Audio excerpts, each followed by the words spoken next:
ka gane wannan abin ba kai saka sa ta dole ba tunda ba addinin ku ɗaya bane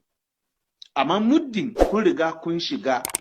aure a addinin kristanci a'a Yesu ya ce babu rabuwa kamar yanda Allah ya halicci Adamu da Hawwa su biyu to nufin Allah kenan dama yana da dama ya halicci masa mata guda 5 guda 6 ya ce masa ga matanka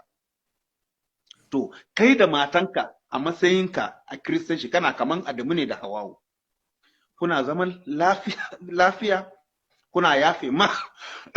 junanku ku tarbiyar da yaranku cikin tsoron Allah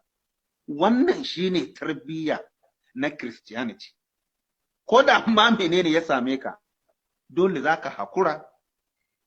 haka Allah ya jarraba ne daga wurin Allah kuma komai ka koya zaka iya shi pastor in ka koya zaman zaka iya ban sani ba ko baka fahimci tambaya ta ba sosai bari in ƙara fito ma da ita gwari-gwari to bari in ƙara fito da ita gwari okay to bijiga bari in fito sosai inda zaka fahimta shi aure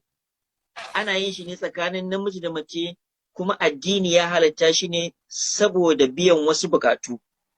mafi kololo wannan bukata din shine biyan bukatar sha'awa Allah ya halicci namiji da ita ya halicci mace da ita dan kada mutum ya je yayi zina